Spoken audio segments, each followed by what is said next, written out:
Guys, just want to break down a quick little deep audit and share with you guys how quickly and easy it really can be to scale a store. So, I want to take you back a couple days ago this week on the 28th, where I decided to launch a new campaign for this product. As you can see here, we didn't launch it on this day, but on the 28th, you can see that we didn't have anything gone, right? So, move over to the 29th here was the first day of this initial product test. So, as you can see here, I launched a video ads campaign. Spent $115, 15 add to carts, 3 initiate checkouts. The cost to add to cart was about $7. And we only got one purchase, which cost us about $115 with a ROAS of a 0.55. So obviously, this is pretty bad, right? So my break-even ROAS is a 1.3, and I'm obviously well below that. So what did I do? Did I freak out? Did I get scared? Did I get worried?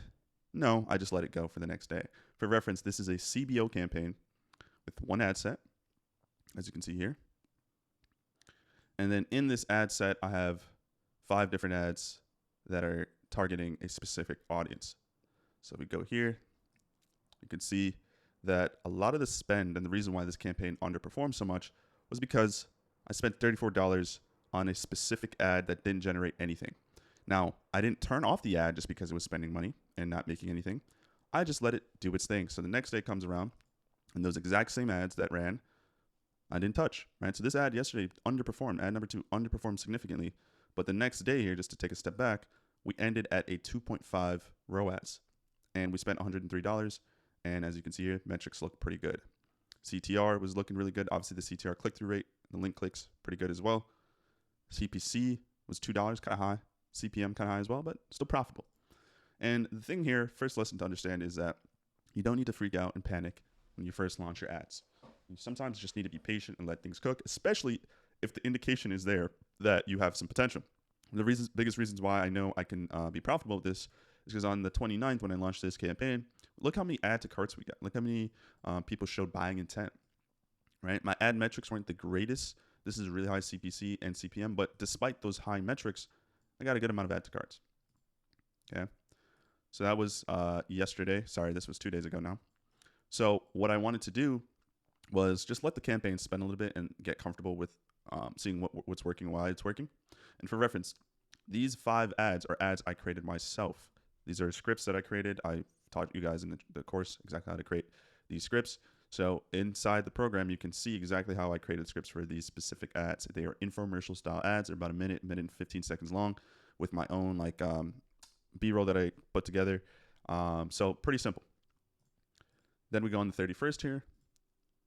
And let's take a look at the metrics. So one of the first things I did after seeing a profitable day, so once again, right, on the 29th, we first launched the campaign, unprofitable. On the 30th, launched the campaign, profitable. So I'm like, all right, cool, we had a profitable day. So guess what I did? I introduced a new ad set, or new campaign rather, for some image ads going straight to a product page, which we'll break down in just a moment. But this was yesterday's numbers. Once again, that same campaign that was at a 0.5 ROAS, then a 2x ROAS, now is at a 3x ROAS. And again, I didn't do anything. I didn't turn anything. I didn't, turn anything off. Even the ad that initially was spending really bad. Remember, on the first day of this campaign, this ad was really bad.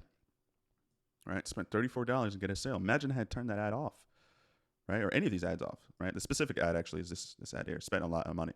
So imagine I started touching things, right? Even though this ad didn't generate, it's ad number 5 here, didn't generate any sales, it helps the overall campaign having creative diversity.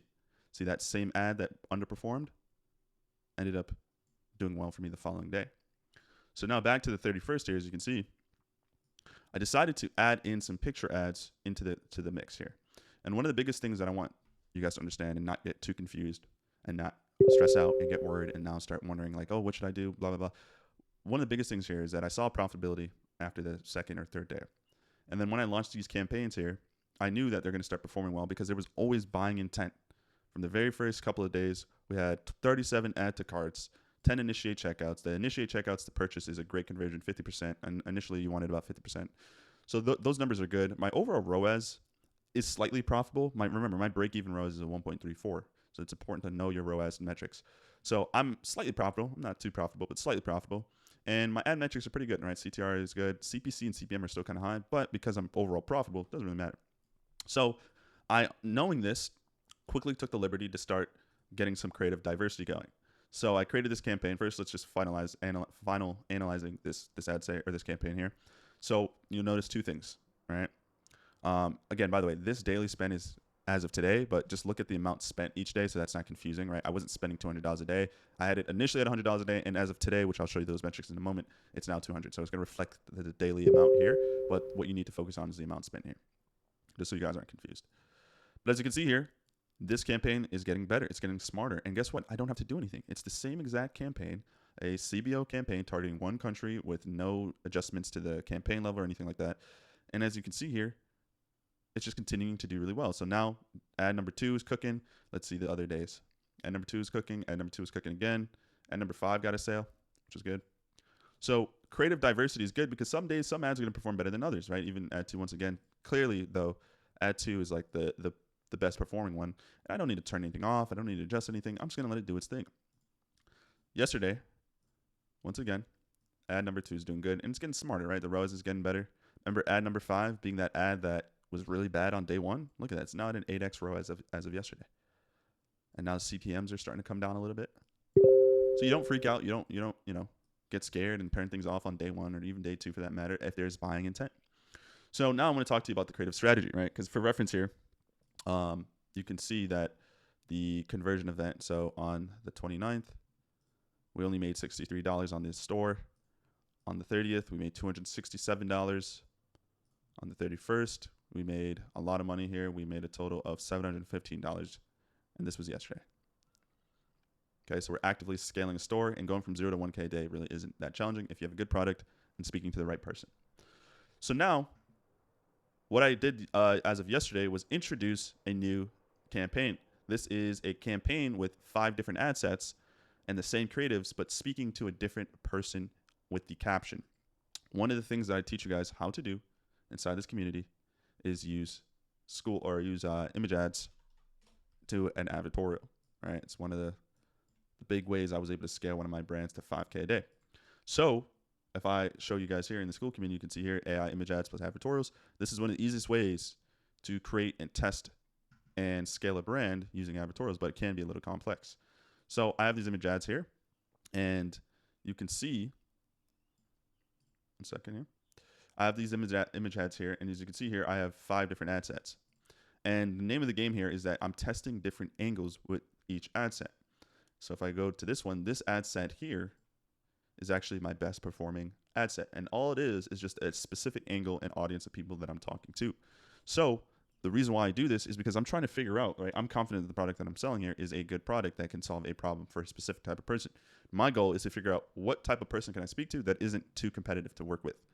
As you can see here, found the angle, ton of ads cards, good amount of purchases on day 1 of launching this campaign. Day 1, this single campaign generated $350 on only $109 of ad spend, setting at a nice 3.68 return on ad spend. Okay, so all I need to do, I don't actually need to even turn off these other campaigns unless one starts to spend, a total of 50, 60 bucks with no sales. Then I can turn that off. But for now, I know my angle that I want to work with, and I'm just going to continue to scale that campaign. So I like to scale after seeing 1 or 2 days of profitability. And the biggest thing to understand is, okay, this ad here, right, this campaign here, I doubled the budget. I went from $100 a day to $200 a day, and I've gotten, I believe, 3 sales on the store right now. So these numbers aren't up to date. But the reason why I doubled the budget is because of my ROAS was fairly high. And I have a very listeners that's saying, hey, Alex, I tried scaling my campaign. You told me to only do 20, 30%, but I see you're doubling your budgets here. Why?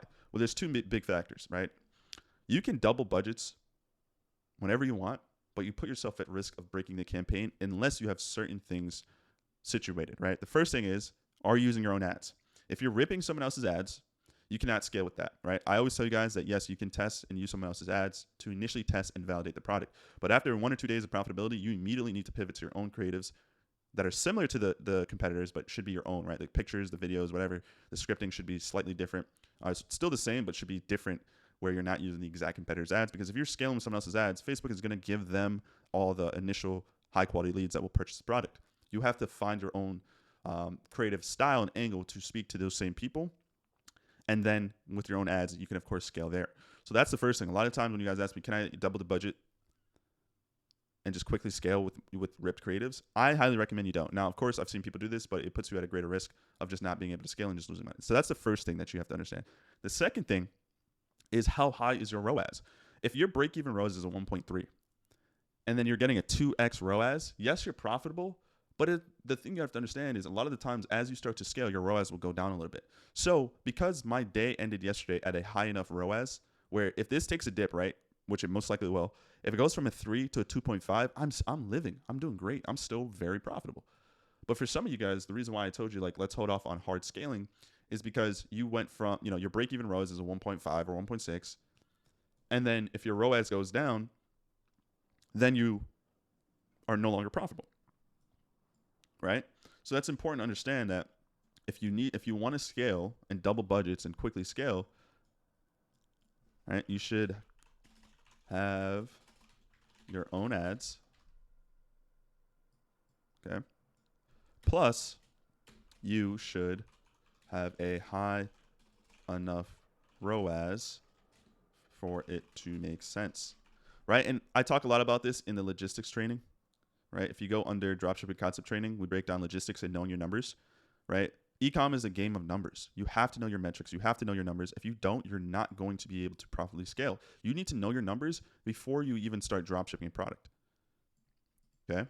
So because I know this product generates me a 1.34, like, I know my break-even ROAS is that. And if you don't know what break-even ROAS, you need to make sure you go through more of the course, guys, because these are important metrics to know. This is the ROAS, right? The amount of money you can spend on ads before you break. This is the amount of money you can spend on ads to break even.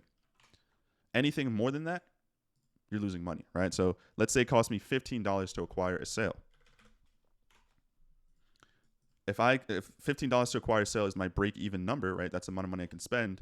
But I'm spending $16, that means I'm losing money. If I spend $14 to acquire the sale, I'm profitable. Why is this number important to know? Why you need to know this? Because it's an easy way to look at your ad dashboard and identify how much margin you have to work with. So for me, because my break-even ROAS yesterday, or my ROAS in general yesterday was what was it? It was 3.44. Because it was a 3.44, if this goes down to 2.2, which is likely to happen because that's what happens when you spend more money on ads. It's less hot leads, and now the algorithm has to continue to work to find those people. That's fine because my break-even ROAS is still so low. I'm living life. But some of you guys, you're trying to hard scale, right, with a break-even ROAS of 1.5 or 1.6, which isn't horrible. But then you'll get one day. You'll get one day when you'll have like a 2.1 ROAS, and you're like, oh, should I start doubling the budgets? No. Right? Like, you put yourself at major risk of breaking this. And inevitably, if this goes down even a couple of points, you're no longer as profitable. So those are the biggest things, right? Right? Having your own ads and having a high enough ROAS to have margin for it to dip a little bit. Now, of course, at times, when the pixel starts to optimize and get smarter, your ROAS can go up. So as you saw, I believe it was on the 30th, I was at 2.5, didn't do anything, didn't adjust the budget or anything like that. And it went up. 318, right? Because it got a little smarter. Sometimes as well, the person on the 29th or on the 30th saw your ad and just didn't buy that day. And then they woke up the next day, it's Friday, maybe they got paid or whatever, and decide to get the product now. So sometimes that could be spillover as well. That's why having consecutive days of running ads and not tweaking and touching and adjusting things so often can actually be good for you. In fact, actually, I can verify this by going into, I go down to audience segments. I can see what percentage of my customers that converted are directly coming from old ads or new ads, right? So this person here, I know this can be a little confusing, but just focus on this, right? So this picture ad campaign that I launched yesterday, I got a total of 5 sales. Of those 5 sales, 3 of them were people that saw my ad for the first time, and then they decided to buy right away. But of the remaining 2 people that purchased may have saw my ad in one way or another. Maybe they saw the video ads first, maybe a day or so ago, and then they saw this new ad in the picture ad campaign, and then they converted from there. Okay, same thing here, right? With the video ads, this got a total of 4 purchases. Specifically yesterday we're talking about, and 3 of those 4 purchases were new people. They saw my ad for the first time and bought right then and there. One of those people probably purchased after seeing my ads the previous days. Okay. So that's a good thing, right? I now know that, okay, boom, I can scale this because new eyeballs are converting, right? So 2.24x ROAS on new audiences. Obviously, on engaged audiences, the ROAS is going to be a lot higher just because they've been seeing my ads. They're warmer. But the ROAS, the real true ROAS that I'm looking at here is on new audiences, people that are seeing my ad for the first time. How good is my ad at converting new eyeballs that have never seen my ad before? How good is it at converting them and making them purchase right then and there? Right, pretty good. So today, I believe, so this isn't up to date yet, but let me quickly look. Today I'm at $175 in sales, 3 orders at a 5x ROAS. By the way, my website conversion rate is pretty good as well. It's sitting at 7% on most days. So overall, like another store, I take to $1,000 a day, and it's not that hard, right? It's not really that hard if you have a good product and understand your messaging. So for you, there could be a lot of things that you're struggling with, a lot of things you may not understand. The biggest things that I would tell anyone right now to focus on would be really getting good at understanding your messaging. And obviously picking a good product is that's like probably at this point, guys, like picking a good product, I laid it out pretty easily for you how to do that. Right, we have an entire step-by-step checklist that if you just sit down for 20 to 30 minutes and scroll through Facebook Ad Library and follow that, you can easily find a product. The hardest part isn't actually finding the product. It's the messaging, right? Like the angle testing.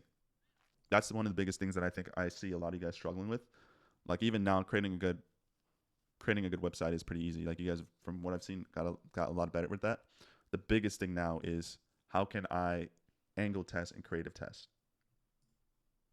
Once you get good at that, I promise you, you're gonna be able to scale quickly. Because all I'm doing, especially now it's Q4, all I'm doing is just finding a group of people that are underserved in the market, that aren't being marketed to as much, and then selling them it's pretty much the same solution, right? And for reference here, take a look at this big circle. It's a horrible circle. Give me one second. Let me just use the shape tool here. Oh, guess it's not working. So all it is, right? Every product and every audience is just one big circle. And let's use like, I don't know, let's use like weight loss, for example. It's just easy to use weight loss. Let's use the concept of weight loss for a second. There are a million people that want to lose weight. There's tons of people, more than that, especially in the US. There's so many people that want to know how to lose weight, right? The question that you're trying to figure out is what type of person wants to lose that weight, and how can the product that you have in hand, how can I specifically speak to them? So one of the more popular things, especially end of the year towards the beginning of next year, is like walking treadmills, right? Walking treadmills, a lot of people work remote and they are always sitting down. They're not able to move and get, blood flow or whatever. So your job, a lot of the things I see a lot of people do is they make these blanketed ads that are like, hey, if you want to lose weight, get this walking treadmill.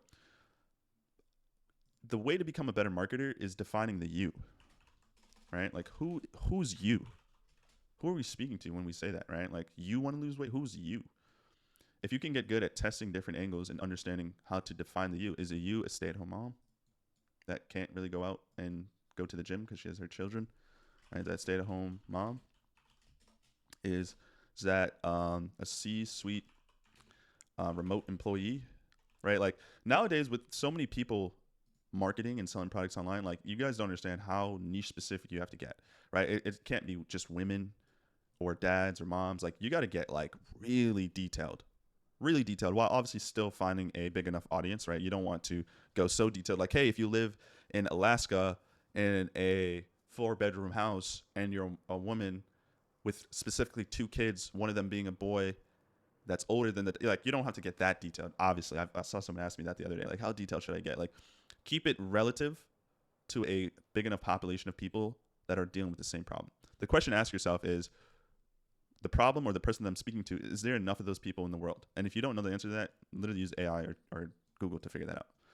So that's the biggest thing, right? Like defining the you. That's literally all I think the biggest thing, like for most of you guys in the community, if you can get good at defining your yous in your ads, you'll be good, right? Like the ad itself doesn't have to be amazing. It doesn't have to be the best ad in the world where it's like the craziest transitions and cuts, but it's really just getting good at that. And I believe I have a training that is the perfect epitome of this, right? Creative volume. You need to test more. You have to understand now too, guys, with AI, the people that are beating you and taking all the market share are the people that are testing like 50 different angles a day. Like no joke, like they're legitimately testing 50 different angles a day. And you don't even need to do that much, but just keep in mind, those are the people that are gonna use my favorite quote in business, volume negates luck, right? So this training, highly recommend watching it because it's going to show you how you can quickly iterate and test different audiences. And creating video ads, I know a lot of you guys are saying like, Alex, you have an editor that can easily make this. I am doing it by myself. I can't create a ton of video ads. That's fine. You don't need to. Go over here to AI image ads and advertorials and then learn how to create image ads where the bulk of the targeting comes in actually just copywriting, which you can use AI for, and do that, right? Like if you were to sit here and watch the training, you can see that I use AI picture ads with long form copy, and the long form copy will speak to the different types of people. So if you can't sit here and make a ton of video ads, then definitely do this instead. This is a great alternative because as I show you here in my campaign dashboard, you can do that and still make a ton of money, right? Both of these ads, both of these campaigns are speaking to the same type of person, but just in different ways, right? I'm speaking to the people that are on social media specifically looking for picture ads and engaging with long form copy with this. And then this campaign is specifically speaking to people that are interested in video ads. So that's the difference there, right? Like understanding how to find those sub audiences and speak to those people, right? Which everything that you need is inside this program. Like I've literally, every time I learn something or every time you guys have a question, I literally make a video on it right away, just so you guys can have all the tools and resources you need. But it's important. It's very important, right? And the biggest issue that you guys are facing is that you guys don't understand how Facebook works with their campaigns, right? It's an audit system.